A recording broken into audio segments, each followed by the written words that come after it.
Oke, Bang DJ dan Bang Tommy. Siap. Ini kan kasus heboh nih, viral nih. Artinya istri sah malah dijadikan tersangka oleh diduga pelakor. Nah, sejauh ini seperti apa laporan dari Abang sendiri terhadap yang diduga pelakor ini? Sudah sejauh mana laporan dugaan perzinahannya? Ya, kemarin kita sudah menindaklanjuti ke Polsek Bekasi Selatan ya terkait dugaan pidana perzinahannya yang dilakukan oleh pelakor dan sang suami. Karena apa, ini laporan ini jedanya hanya seminggu ya. Laporan yang dilakukan oleh pelakor terkait penganiayaan dan laporan dari kita terkait masalah perzinahan. Yang satu sudah tersangka, yang satunya masih dalam proses. Maka kami sama Bang Tommy kemarin kita langsung menghadap Kanit di sana, ya kan, kita minta kasus ini biar imbang, kita kawal, ya kan.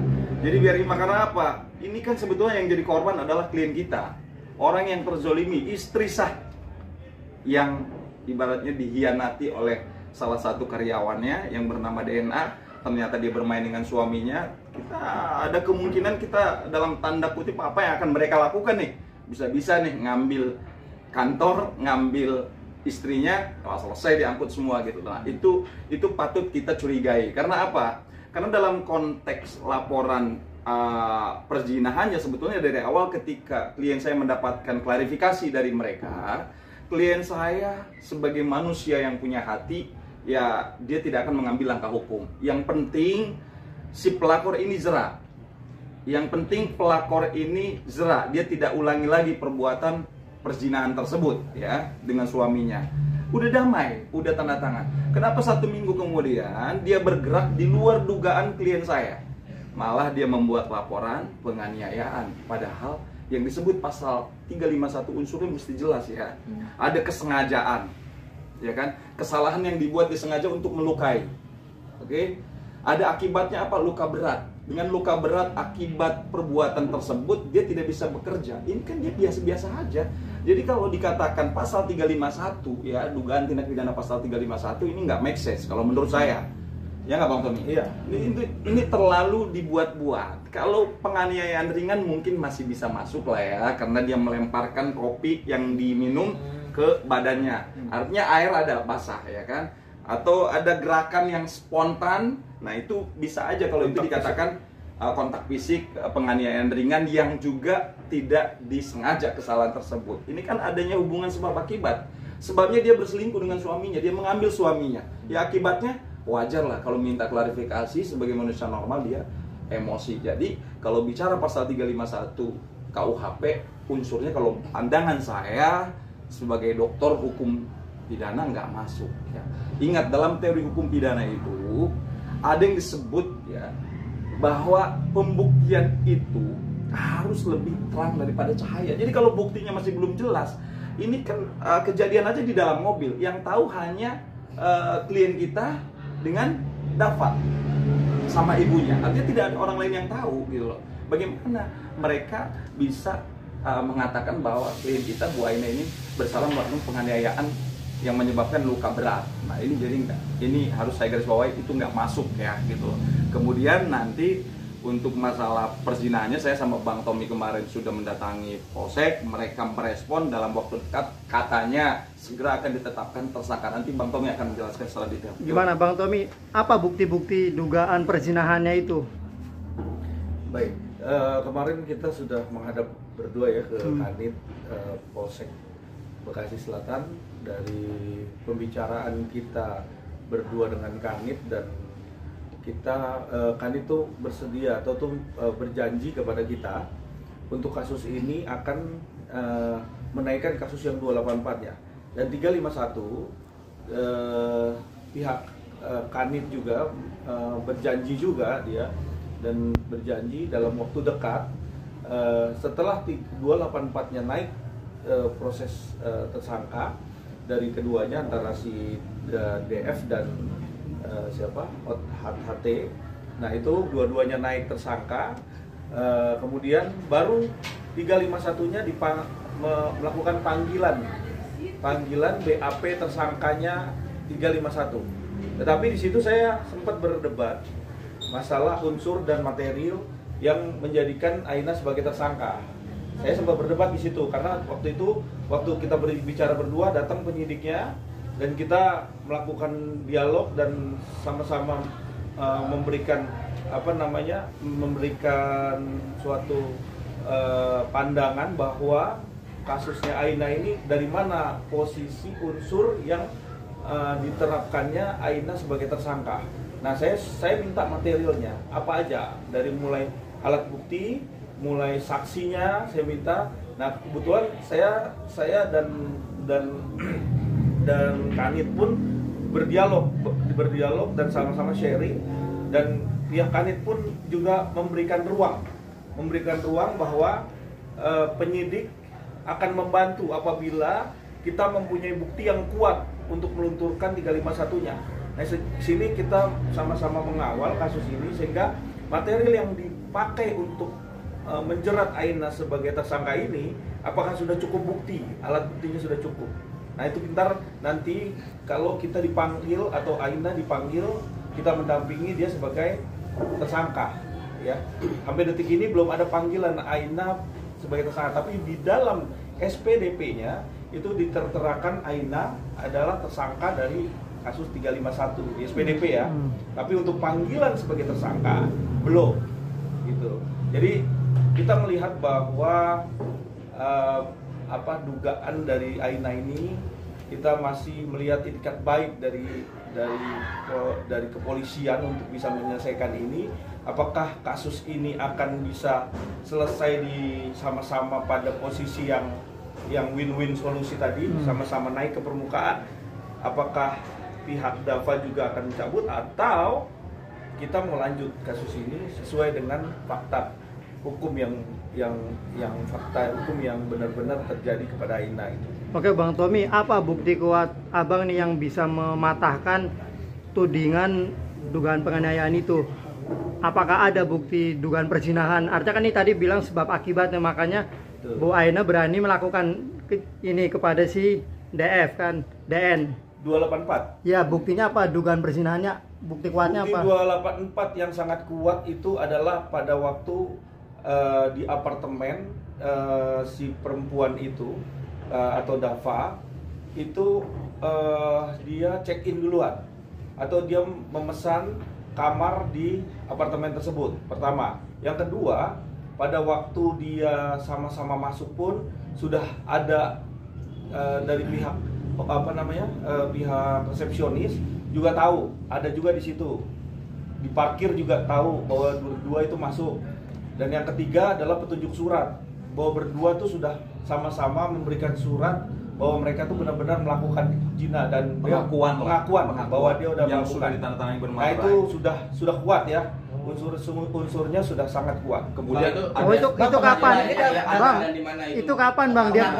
Iya, dalam rangka apa Bang? Apakah pada saat itu di sidang atau seperti apa? Pada saat apa? Oke, pengakuan itu pada saat terjadi klarifikasi, ya klarifikasi nih, klarifikasi setelah klien kita punya bukti-bukti yang tadi disampaikan sama Bang Tommy, mungkin saya tambahin ada satu video yang secara tidak sadar suaminya ini ngerekod, ya ngerekod percakapan, ya bahwa intinya dia ini ada kekhawatiran, ya ada kekhawatiran Aina itu tahu dia ini bermain sama Dava. Poinnya itu ya. Ada kekhawatiran karena mereka nih ada outing acara kantor. Mereka sama-sama jalan bareng. Kebetulan dalam posisi nonton mereka duduk bertiga. Si Bang Hotman ini di tengah, kalau nggak salah si Bu Aina di kanan, si Dava ini di kiri. Artinya gerah dong, di satu istri, di satu pacar. Ya, perselingkuhan. Kemudian dia gerah, akhirnya dia keluar, dia ketemulah dengan supir. Dia ceritalah ke supir, ternyata ini nge-record. Aduh, kenapa Pak keluar? Aduh, saya pusing, di sebelah kanan saya istri saya, di sebelah kiri pacar saya, gitu kan. Aduh, saya stres, saya takut ketahuan karena istri saya udah mulai curiga. Dan itu tersending ke Aina langsung. Oh, tanpa sengaja. Tanpa sengaja. Itulah petunjuk Allah kan, petunjuk Tuhan. Dia setiap malam dia berdoa. Dia tahu gitu loh, ada kecurigaan yang dapat ya feel-nya seorang istri bahwa petunjuknya ini selingkuh dengan ini, tapi dia belum bisa membuktikan. Ada itulah Oh, record itu bukti kuatnya sendiri. itu masih disimpan Iya, ada. masih ada hasil itu, masih gitu. Dan setelah dapat semua bukti-bukti langsunglah dia klarifikasi ke Dava. Nah, disinilah ada terjadi penganiayaan menurut mereka. Padahal ini kan ngomong baik-baik. Dipanggil, terus ngobrol masuk ke mobil juga dia masuk sendiri, dia sambil minum kok. Sambil minum kopi. Artinya kalau ada tekanan, ada pressure, dia nggak mungkin dong bisa minum. Ini minum masih ngobrol di dalam, ya kan? Namanya ngobrol di dalam dengan situasi yang klien saya sendiri wajar ya, sebagai perempuan istri sah yang dizolimin, ketika dia agak beda gesturnya itu wajar. Emosional itu kan normal gitu kan. Nah, jadi diambillah air minum itu, dilemparinlah airnya ke muka si Dava. Nah, dia ngelaporin si itu berarti atas nama dilemparin. Ya itulah yang disebut penganiayaan berat menurut mereka, yang menurut hemat saya dan Bang Tommy ini ada kejanggalan. Karena unsur pasal 351 itu harus ada luka berat. Ya. Akibatnya luka berat. Jadi saya jelasin nih.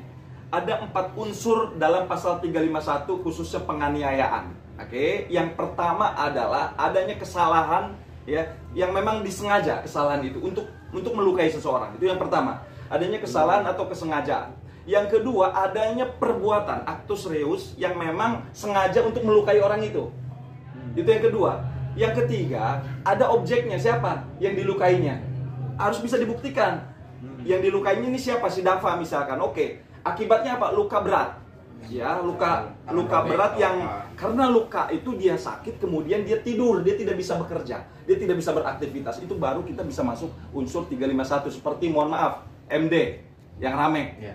Ya kan? Itu masuk itu. Karena apa? Emang penganiayaan berat dan itu disengaja. Dia sengaja karena ada sesuatu dengan perempuannya, dengan pacarnya, dia sengaja diatur satu grand design. Itu baru masuk pasal 351 gitu loh. Kalau ini kan tidak sengaja, ini terjadi karena hubungan sebab akibat. Makanya aku bilang dalam hukum pidana itu ada teori yang in criminalibus probaties ya, beden luca esse clarius.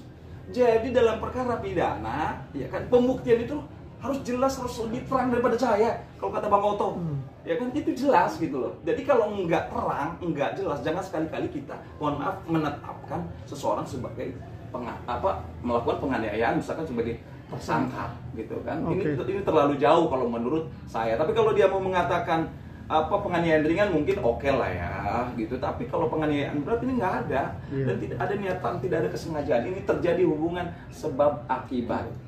Dan itu pun klien saya luar biasa, dia mulia banget hatinya sampai dia nggak mau memproses 284-nya perzinahannya, walaupun dengan bukti-bukti yang sudah dia pegang udah cukup bukti sebagaimana dalam pasal 184 KUHP udah jelas tuh, dia nggak mau karena dia masih melihat bahwa perilaku itu kan dilakukan oleh suaminya, bapak dari anak-anaknya. Bagaimana memikirkan anaknya masih kecil-kecil, terjadi perselingkuhan aja waktu dia masih hamil gitu loh, kok tega banget gitu loh. Tega banget perempuan itu gitu loh. Udah dia kerja di kantornya, dikasih makan, kemudian dia juga makan suaminya. Ya, terlalu jauh lah. Silakan Bang Tony. Tanda tangan tadi, Bang, tanda tangan pengakuan dari kedua belah pihak itu kapan dan dalam rangka apa, Bang? Kalau tanda tangannya itu kita nggak tahu jelas ya, nanti kan kita akan lampirkan di buktinya ya. Kalau tanda tangan pengakuannya Dava ya, nah itu nanti kita akan lihat tanggal jelasnya. Yang jelas waktu ketangkap basah ya berdua, terus akhirnya mereka mau dibawa ke kantor polisi. Nah, berdua bikin surat bahwa dia mengakui semuanya. Itu udah jelas. Sampai akhirnya nggak jadi dilaporin. Dilaporkan. Akhirnya damai di situ. Tapi ada surat itu. Ada, itu kejadian itu 9 Agustus 2022. Ya, kejadiannya. Artinya periode 9 Agustus sampai September itulah terjadi tanda tangan bahwa dia mengakui dia bersalah, dia tidak akan mengulangi lagi, maka klien kita tidak akan melaporkan ke polisi. Ternyata dia laporkan ke polisi pada bulan 15 September. Berarti seminggu setelah kejadian. Bang, itu kan tersangka naik pada bulan Juli kalau nggak salah bulan 6 Juli berarti sampai sekarang udah 6 bulan. Itu gimana status tersangka? Masih digantung seperti itu, artinya nggak ada kejelasan. Terus seperti apa? Apakah apa kekurangan bukti sehingga tidak dilimpahkan untuk Makanya persidangan kejaksaan? ini sangat menarik sekali. Menarik Kalau ini sebetulnya. kalau menurut saya ini sangat menarik. Hmm. Karena kemarin saya sempat berdiskusi dengan penyidik dan penyidik menyatakan bahwa ditetapkannya Aina, saya bilang pasal yang disangkakan 351 unsurnya alat bukti, di mana di dalam tadi disampaikan Bang Dedi pasal 184 alat bukti sah itu adalah yang pertama adanya saksi kejadian, yang kedua bukti ataupun adanya surat. Nah ini kita lihat, makanya saya tanya kepada penyidik apa yang menyudutkan Aina bisa menjadikan tersangka. Saya bilang, oh buktinya ada. Apa buktinya? Video. Nah videonya itu dari siapa? Dari Aina katanya. Nah kita lihat nanti sama-sama melihat. Mungkin di sini juga kita semua akan menganalisa bahwa video itu ada nggak kontak fisiknya. Nah itu kita lihat. Nah di situ satu yang akan kita lampirkan nanti di dalam kalau aja Aina dipanggil untuk BAP sebagai tersangka. Nah, yang kedua adalah saksi. Saya sempat nanya juga saksinya, Bang, saksinya apa yang menjadi saksi? Siapa yang menjadi saksi kejadian? Nah, menurut pandangannya penyidik bahwa saksinya itu adalah ibunya Dava. Saya agak keberatan karena ibunya Dava itu kan di rumahnya, bukan pada waktu kejadian. Betul. Nah, di sini saya juga agak keberatan. Mungkin nanti kita bicaranya ini bukan ranah saya untuk dalam proses pembuktian, tapi nanti pada waktu pemeriksaannya Aina, mungkin saya akan mengawal kasus ini dan kita akan sama-sama menganalisa bahwa kita membuktikan ya dari alat buktinya dulu. Kalau memang Aina benar-benar tidak melakukan kontak fisik, maka kita sampaikan ke penyidik karena penyidik mempunyai kewenangan subjektif. Nah, mudah-mudahan dalam adanya pertemuan kita kemarin itu mereka juga akan memberikan ruang tadi sehingga kita tidak perlu melambung lagi ke Mabes Polri untuk digelar khusus ya. Kita akan lakukan di Polsek kalau memang Polsek sanggup untuk melakukan itu. Semoga ini ada jalan keluarnya buat Aina sehingga makin jelas kasusnya. Begitu. Bang, Aina dilaporkan dengan pelapor ya. Terus respon suami Aina tersebut bagaimana Bang ketika istrinya dilaporkan sama pelapor? Dalam artian kan berarti ini pelapor godain si suaminya Aina, kan harusnya kan pasti ada respon dong dari suami Aina. Nah, suami Aina gimana ketika tahu bahwa istrinya dilaporin Bang? Ya suaminya tentu kaget ya. Dan yang pertama dia juga shock berat juga ya, udah dalam keadaan dia yang sekarang ini posisinya sudah mungkin sudah ketahuan dan terus akhirnya dia juga dilaporkan saat ini kan. Ya suaminya kalau saya melihat dia pasrah dan dia merasa bersalah. Dia cukup bijak juga. Dia siap untuk menerima hukuman atas kesalahan kelalaian dia. Nah itu yang diterima atas apa yang sudah dia lakukan gitu ya. Bang, kondisi psikis Bu Aina seperti apa ketika ditetapkan sebagai tersangka? Artinya dia yang kesal suaminya direbut orang, tapi justru malah Bu Aina yang jadi tersangka. Nah, kondisinya seperti apa? Ini yang unik sekali ya. Makanya saya sangat concern di dalam kasus ini karena saya melihat bahwa Aina ini benar-benar adanya tekanan batin, tekanan jiwanya, dan memang benar-benar drop banget waktu dia dikirimkan surat SPDP. Dan satu hal SPDP yang datang itu SPDP yang benar-benar kilat pada waktu satu hari. Jadi SPDP itu one night service lewat pos dan dia ditetapkanlah ada di situ sebagai tersangka. Dan sebelumnya SPDP ada pun itu juga Aina sudah diperiksa dan dibilang bahwa Aina itu sudah tersangka, tetapi SPDP-nya belum diterima. Nah itu nanti kita akan lihat alur ceritanya, proses hukumnya di Polsek sendiri. Karena memang saya waktu Aina jadi diperiksa awal itu saya baru masuk menjadi PH-nya. Jadi setelah itu baru SPDP itu turun, SPDP itu diterima sama Aina. Bang, tapi kenapa dia, maksudnya kepolisian kok bisa menetapkan Aina sebagai tersangka padahal nggak ada luka atau sebagaimana yang dilaporkan bahwa ada penganiayaan berat itu, padahal kan cuma disiram doang, itu benar kata abang karena sebab akibat? gitu. Maksudnya nggak ada kontak luka yang dialami oleh si pelapor tersebut gitu loh. Nah ini ya itu dia, kemarin kan kita sudah ngadep ke Polsek ya, alhamdulillah ketemu Kanit, direspon cukup baik ya. Baik. Karena kalau memang tidak baik kita datang ke sana atau kita tidak direspon, memang dari awal kita memang mau bawa perkara ini gelar khusus di Mabes Polri. Karena kami yakin bahwa Aina tidak melakukan penganiayaan, apalagi unsur kesengajaan. Dia melakukan itu hanya karena emosi, wajarlah sebagai manusia biasa. Dia bukan nabi, ya kan? Bukan orang yang ya ibaratnya ya normal seperti kita lah. Ketika ada sesuatu yang memang miliknya dia direbut orang, semua orang pasti akan marah dan kecewa, ya kan? Dan emosi itulah yang saya sampaikan tadi, bahwa dia menyiramkan es kopi ke badannya Aina, ke badannya Dava. Nah, jadi kalau dikatakan itu adalah penganiayaan berat, kita agak keberatan. Justru kalau menurut saya itu terlalu mengada-ngada kalau untuk penerapan pasal itu, karena unsurnya yang seperti yang saya sampaikan tadi ada 4 poin loh. Ini tidak ada gitu loh.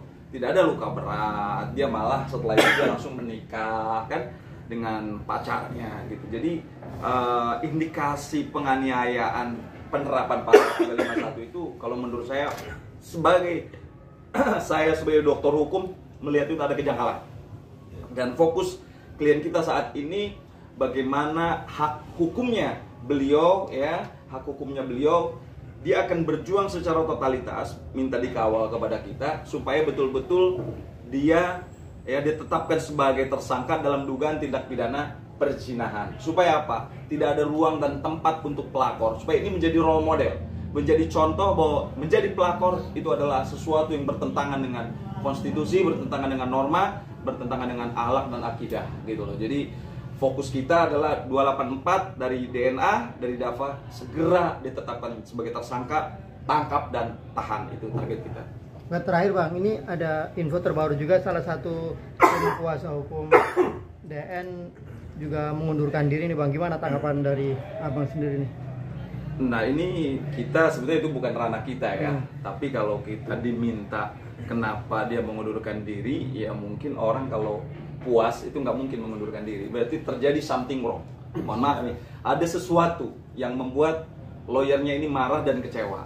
Ya, kita nggak tahu seperti apa, tapi analisa kita sama-sama sebagai advokat, ketika kita tidak dihargai, ketika tidak dihormati, padahal kita sudah bekerja secara totalitas, ya dianggap kita ini tidak maksimal, pasti kita kecewa dan marah.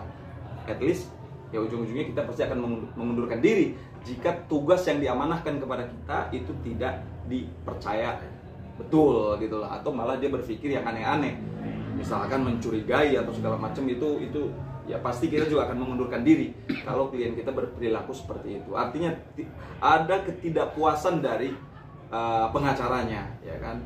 Ya sekarang klien saya aja sebagai bosnya tidak puas dengan dia berperilaku seperti itu.